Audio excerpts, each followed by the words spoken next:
Bonjour. Alors, je vais vous proposer plusieurs petits tutos là pour pouvoir réaliser des saisies d'écriture comptable sur le logiciel EBP. Et donc, chaque tuto permettra d'avancer un petit peu sur le TD.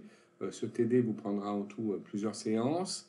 Et l'objectif, c'est de savoir en fait créer une société dans le logiciel EBP, savoir après aussi créer des comptes tiers ou d'autres comptes de produits ou de charges, et puis après d'apprendre à savoir saisir des écritures, les affecter de manière analytique, je vous montrerai ce que c'est lors d'un futur tuto, et puis on terminera ce TD par le rapprochement de banque, c'est-à-dire qu'on vérifiera que les écritures passées en comptabilité apparaissent bien dans le relevé de banque de la société. Donc, pour le premier tuto d'aujourd'hui, on va déjà apprendre à créer la société. Donc, il faut pour cela que vous ayez avec vous le petit TD, hein, et qu'on utilise donc le module comptabilité de BP. Donc, je vais vous montrer où apparaît ce module.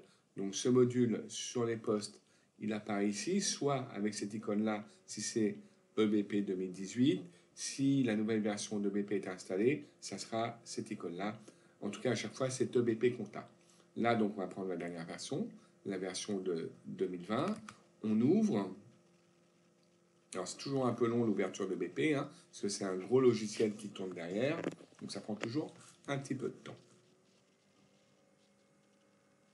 Alors, on va le laisser tourner, voilà. Alors, par défaut, il vous propose d'ouvrir un dernier dossier, ce qui ne va pas être le cas parce que on va demander que vous créez vous-même votre dossier.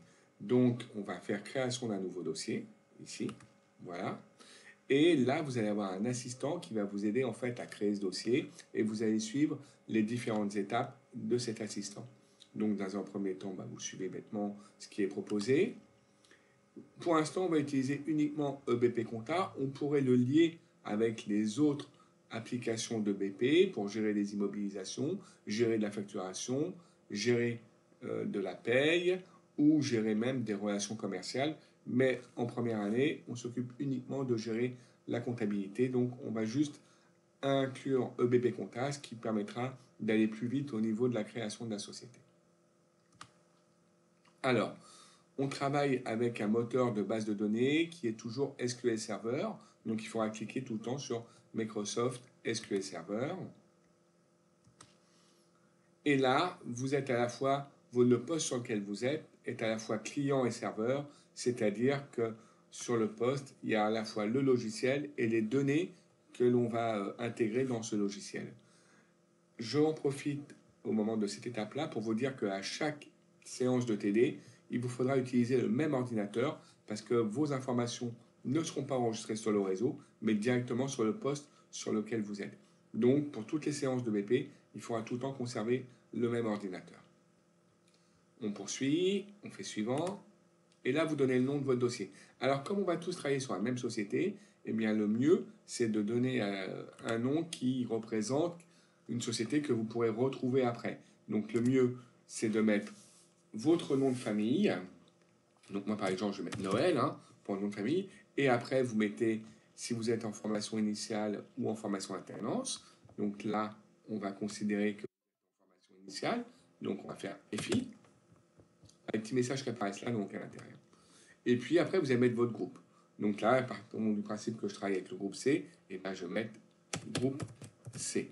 Voilà. Donc je répète, pour que vous puissiez facilement retrouver votre société lors d'une prochaine séance, votre nom de famille, le fait que vous êtes en formation initiale ou en formation alternance, et votre groupe si vous êtes en formation initiale, groupe C. Pour ceux qui le feront en formation alternance, c'est pas la peine de mettre un groupe, puisqu'il n'y en a qu'un seul. On va poursuivre après. Donc vous avez créé donc, le nom de dossier. Alors, est-ce qu'on va récupérer des informations d'un autre logiciel? Ben non, parce qu'on va tout créer. Donc, on fait suivant. Et alors là, vous commencez à rentrer les informations concernant cette société. Alors, les informations concernant cette société, vous allez les avoir dans le TD. Donc, je vous le remontre. Donc là, la société, mon nom, elle s'appelle Electrit, mais vous l'avez appelée avec votre nom de famille. Ce qui est intéressant, c'est surtout de voir son capital, 150 000 euros, et son adresse. Elle est située 1 rue du Château de la Fontaine à Brétigny.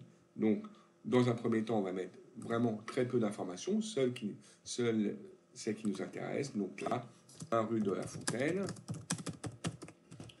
voilà, 91 000, je ne sais plus combien, je vais regarder, c'est 91 120, Brétigny. Voilà, vous mettez vraiment uniquement, alors on pourrait mettre beaucoup plus d'informations, mais on va mettre uniquement les informations qui apparaissent dans le télé, et ça nous suffira largement. Voilà, donc là c'est une SA, vous pouvez préciser ici, donc c'est une société anonyme, donc là vous pouvez être SA pour société anonyme, et puis c'est tout.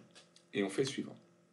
Alors, concernant tout ce qui est le téléphone, etc., vous n'avez pas d'informations dans le sujet, vous n'avez pas d'informations, bon si vous doutez bien qu'on va établir la comptabilité en euros, donc on laisse par défaut ici le sigle euro, vous n'avez pas de numéro intracommunautaire, et c'est vrai qu'il est noté dans le sujet que c'est une société qui va réaliser des prestations de services. Et donc, pour les prestations de services, vous savez que soit on collecte la TVA au moment de l'encaissement, soit au moment des débits. On va garder par défaut, et ça sera plus simple, un mode de calcul selon les débits. Voilà. Le numéro de SIRET ne vous est pas donné, donc vous n'avez pas l'indiqué. Le code NAF, qui veut dire le code d'activité de l'entreprise, ne vous est pas donné non plus dans l'énoncé, donc vous n'avez pas le mettre. Et surtout, j'insiste pour que la création soit rapide, pour que vous décochiez importer des données, c'est-à-dire importer tous les codes postaux, puisque sinon, eh bien, le logiciel va importer tous les codes postaux existants dans les communes françaises, et ça va prendre un temps fou. Donc surtout, n'oubliez pas de décocher ici, importer les codes postaux, c'est très important, pour éviter de perdre du temps au moment de la création du dossier. Voilà, vous décochez ça, et ça ira un peu plus vite. Suivant, on vérifie l'exercice comptable sur lequel on est.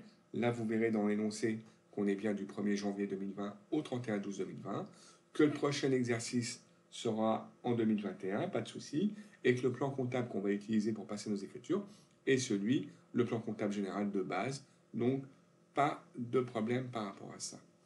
Est-ce qu'on va gérer les comptes de tiers de manière auxiliaire? Nous, pas vraiment. On va surtout créer un compte à chaque fois par chaque fournisseur, on verra, ou par chaque client, on verra ça dans un deuxième temps. Voilà. Est-ce qu'on demande à ce que l'écriture soit enregistrée automatiquement pour faire l'équilibre?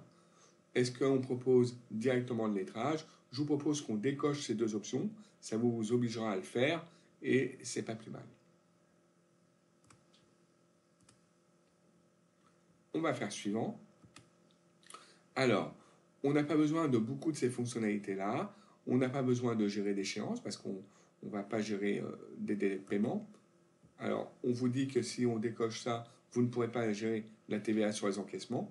Ça tombe très bien parce que nous, on a la TVA sur les débits, donc on peut faire continuer. Le lettrage, oui, on va s'en servir. Les autres saisies, une saisie au comptoir, c'est si on avait un magasin. Là, on peut le laisser, mais on n'aura pas besoin. On ne va pas gérer non plus une gestion des chéquiers. Et on ne va pas gérer des multidevises. Par contre, ce qui est important surtout, c'est de gérer l'analytique, parce que ça, on va gérer les codes analytiques dans un deuxième temps. Donc voilà, là, vous restez sur cette situation-là, vous faites suivant. Voilà, on a pris toutes les informations, toutes les informations nécessaires pour pouvoir créer le dossier sur OBP. Donc vous lancez la création, et ça va prendre un petit peu de temps. On va le laisser faire, et donc vous le laissez donc créer ce dossier. Et quand il sera créé, eh bien, je reviendrai vers vous pour un deuxième tuto sur comment on va après créer les comptes justement clients et fournisseurs. Voilà, bon, on le laisse tourner tout seul, je vous laisse et au moins créer déjà le dossier et je reviens vers vous pour un deuxième tuto. Très bien, je vous remercie, au revoir.